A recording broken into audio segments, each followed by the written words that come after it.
Mommies and daddies, welcome to our YouTube channel. छोटे बच्चों में कोल्ड रिलेटेड इन्फेक्शन होना एक आम बात है, लेकिन ये प्रॉब्लम तब सीरियस हो जाती है जब ये इन्फेक्शन अपर रेस्पिरेटरी ट्रैक से लोअर रेस्पिरेटरी ट्रैक में चला जाता है। तब हमें बच्चों में लंग्स से रिलेटेड बहुत सारी प्रॉब्लम्स देखने को मिलती हैं, जैसे चेस्ट कंजेशन।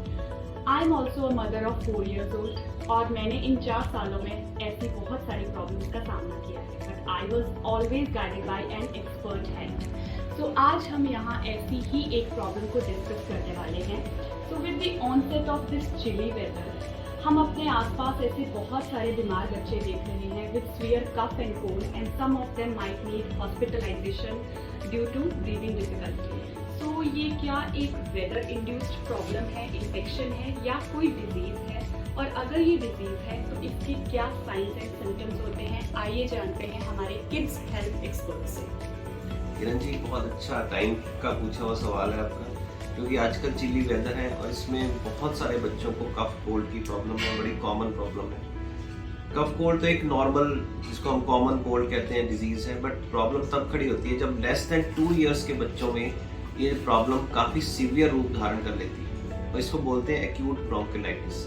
ये खास किस्म की वायरस है which is known as respiratory syncytial virus, और ये ज़्यादातर छोटे बेबीज में, जितना छोटा बच्चा हो उतनी ज़्यादा सीवियरिटी से बच्चे को बीमार करती है। तो लेस देन 2 years बच्चों में ये प्रॉब्लम क्रिएट होती है और इसके साइन एंड सिम्टम्स स्टार्टिंग में तो कफ एंड कोल्ड ही होता है, हल्का फीवर होता है, पर धीरे धीरे सांस लेने में दिक्कत होनी शुरू हो जाती है और काफ़ी बार बच्चों को हॉस्पिटल में एडमिट करने की भी नौबत आ सकती है। तो जैसा कि सर ने बताया कि ये एक बीमारी है, डिजीज है, जिसका नाम है एक्यूट ब्रोंकाइटिस। सो अब जो हम नेक्स्ट क्वेश्चन लेने जा रहे हैं, even I am very curious to know its answer, कि मेरे बच्चे को ये इन्फेक्शन कैसे हुआ और कैसे हम अपने बच्चों को इस इन्फेक्शन को होने से बचा सकते हैं? क्या इसकी कोई वैक्सीनेशन अवेलेबल है? हमारे सोसाइटी में बहुत सारी मिथ्स प्रेवलेंट है। कई लोग कहते हैं कि जी ठंड लग गई, कोई कहता है माँ, क्योंकि इस एज के बच्चों को जनरली माँ दूध पिला रही होती है, तो कहते हैं कि माँ ने कुछ ठंडा खा लिया, कुछ ठंडा पी लिया, या दही खा ली, चावल खा लिए। तो ये सब मिथ्स हैं। Actually it is a virus, जैसे मैंने आपको बताया, रेस्पिरेटरी सिंसिटिव वायरस, और ये एक इंसान से दूसरे इंसान में स्प्रेड होती है थ्रू रेस्पिरेटरी ड्रॉपलेट्स। हमारी सिक्रीशंस, अब जब हम खांसी करते हैं, हम जब छींकते हैं, तो वो वायरस एक इंसान से दूसरे में जाती है। तो जो ये सबसे बड़ा सोर्स ऑफ इन्फेक्शन है, हमारे स्कूल गोइंग किड्स जो 3 से 6 साल या 8 साल तक के बच्चे होते हैं, उनको बहुत फ्रीक्वेंटली कफ कोल्ड होता है, बट क्योंकि वो ऑलरेडी इम्यून हो चुके होते हैं इस वायरस से, इसको उनको ज़्यादा सीवियर प्रॉब्लम नहीं होती। बट जब वो आते हैं और घर पे अपने छोटे बेबीज को किस करते हैं, अपने छोटे ब्रदर एंड सिस्टर को किस करते हैं या उनके साथ रहते हैं, तो ये वायरस उनको स्प्रेड हो जाती है और उनको ज़्यादा बीमार करती है।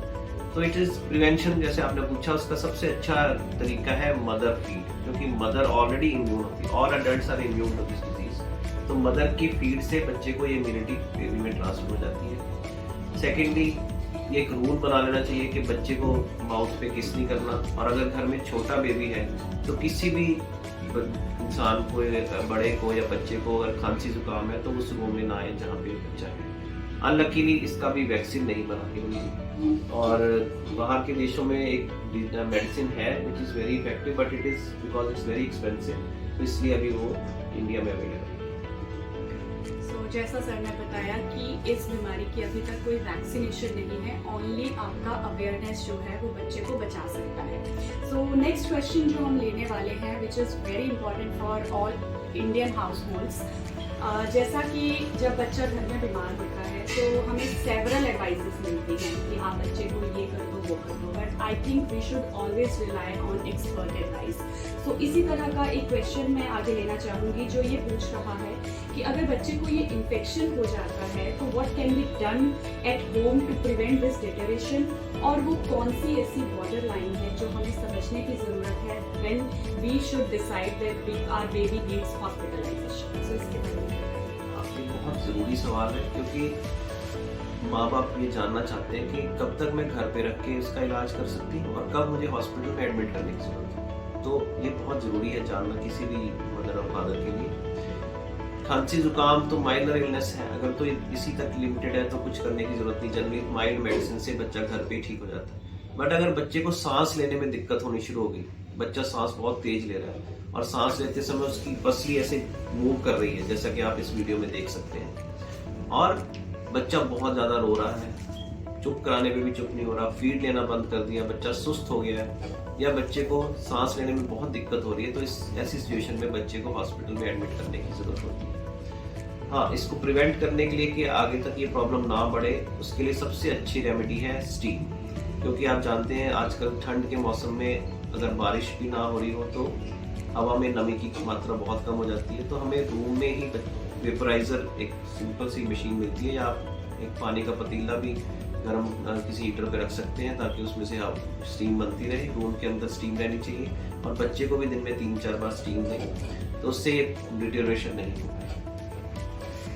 हम सभी अपने बच्चों से बहुत प्यार करते हैं और हम उन्हें एक हेल्दी फ्यूचर देना चाहते हैं, लेकिन हेल्दी प्रेजेंट के बिना हेल्दी फ्यूचर कैसे पॉसिबल हो सकता है। इसलिए इन सारे साइंस एंड सिम्टम्स को समझ के और इन प्रिवेंशन मेथड्स को यूज करके टाइम रहते अपने बच्चे को ट्रीटमेंट के लिए हॉस्पिटल जरूर लेके जाए।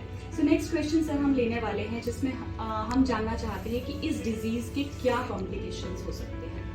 ये डिजीज जैसे मैंने बताया, हमारे बच्चे के छोटे जो सांस लेने वाले रास्ते होते हैं जिनको ब्रोंक्यूल्स कहते हैं, उनमें स्वेलिंग कॉज कर देती है। तो उसकी वजह से क्या है कि बच्चे को सांस लेने में दिक्कत होने लगती है, और कई बार हम इन बच्चों को वेंटिलेटर या सांस लेने की मशीन, जिसको HFNC या CPAP कहते हैं, उन पे डालने की जरूरत पड़ती है, जो कि बहुत सीरियस इशू है, क्योंकि बच्चे को सांस लेने के लिए एक्स्ट्रा आउटसाइड मशीन की जरूरत पड़ती है।